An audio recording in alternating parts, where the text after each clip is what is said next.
প্রিয় শিক্ষার্থীবৃন্দ, আসসালামু আলাইকুম। আজকে আমরা আলোচনা করব দ্বিতীয় বিশ্বযুদ্ধ সম্পর্কে।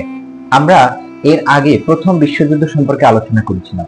মূলত এই দ্বিতীয় বিশ্বযুদ্ধ শুরু হওয়ার প্রেক্ষাপট হিসেবে প্রথম বিশ্বযুদ্ধেরই কতগুলো কারণ এখানে দায়ী রয়েছে। প্রথম বিশ্বযুদ্ধ পরবর্তীতে জার্মানির সাথে আমেরিকা সহ অক্ষশক্তি মিত্রশক্তির যে চুক্তিগুলো হয়েছে, সেই চুক্তিতে মূলত জার্মানিকে ধরাশায়ী করা হয়। এই সময়ে অস্ট্রিয়ার বংশোদ্ভূত অ্যাডলফ হিটলারের জন্মগ্রহণ করেন। জার্মান সেনাবাহিনীতে যোগদান করেছিলেন।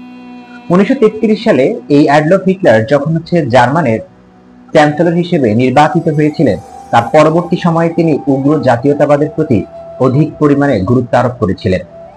জার্মানের স্কুল কলেজগুলোতে বাচ্চাদেরকে সামরিক প্রশিক্ষণ প্রদানের মাধ্যমে জার্মান জাতিকে মিত্রশক্তির আগ্রাসন থেকে মুক্তির জন্য তিনি উদ্বুদ্ধ করতে থাকেন এবং অবশেষে 1940 সালে তিনি দ্বিতীয় বিশ্বযুদ্ধের দ্বার প্রান্তে পৌঁছে যান এবং জার্মান জাতিকে আরো একটি রক্তক্ষয়ী যুদ্ধের সম্মুখীন হতে হয়েছিল।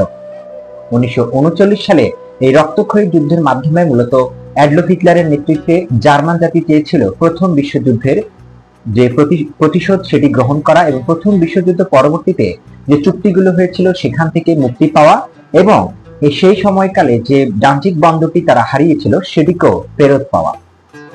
এই সময়কালে আমরা জানি 1919 সালে বিশ্ব শান্তি প্রতিষ্ঠার জন্য ভার্সাই সন্ধির মাধ্যমে একটি জাতিপুঞ্জ প্রতিষ্ঠিত হয়েছিল। এই জাতিপুঞ্জের কাজ ছিল প্রথম বিশ্বযুদ্ধ পরবর্তীতে বিশ্ব শান্তি প্রতিষ্ঠা করা। কিন্তু এই জাতিপুঞ্জ থাকা অবস্থায় 1939 সালে যখন দ্বিতীয় বিশ্বযুদ্ধ সংঘটিত হয়, স্বাভাবিকভাবে এই জাতিপুঞ্জ বিশ্ব শান্তি প্রতিষ্ঠায় ব্যর্থ হয়েছিল। দ্বিতীয় বিশ্বযুদ্ধের পরিক্রমায় 1941 সালের 7 ডিসেম্বর মূলত আমেরিকার হাওয়াই বন্দরে আক্রমণ করেছিল এই অক্ষশক্তি।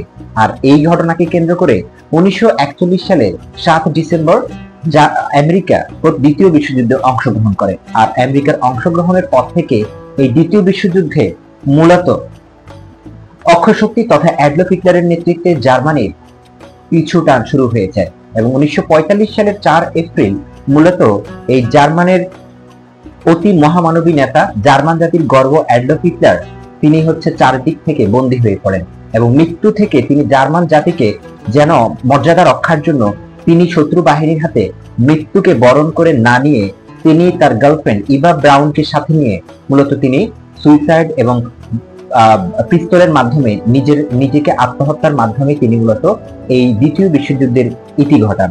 আর এই দ্বিতীয় বিশ্বযুদ্ধের ইতি ঘটার মাধ্যমে পুরো পৃথিবীতে মূলত অক্ষশক্তির বিনাশ ঘটে এবং মিত্রশক্তির মধ্যে জার্মান, অক্ষশক্তির মধ্যে মূলত আমেরিকা, ইংল্যান্ড এবং রাশিয়ার উত্থান ঘটে এবং পরবর্তী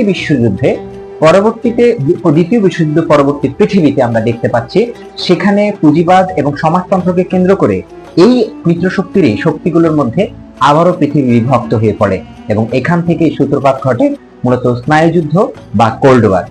আগামী পরবর্তী ভিডিওতে আমরা আলোচনা করব এই স্নায়ুযুদ্ধ কিভাবে শুরু হয়েছিল, এই স্নায়ুযুদ্ধের উৎপত্তি কিভাবে ঘটেছিল, এই স্নায়ুযুদ্ধের ঘটনা প্রবাহ এবং কিভাবে পুরো পৃথিবী দুটি অংশে বিভক্ত হয়ে পড়ে যায় এই স্নায়ুযুদ্ধের মাধ্যমে বা কোল্ড ওয়ারের মাধ্যমে এবং সর্বশেষ 1990 সালে কিভাবে এই স্নায়ুযুদ্ধ থেকে পৃথিবীর সকল দেশ মুক্তি পেয়েছিল। ধন্যবাদ।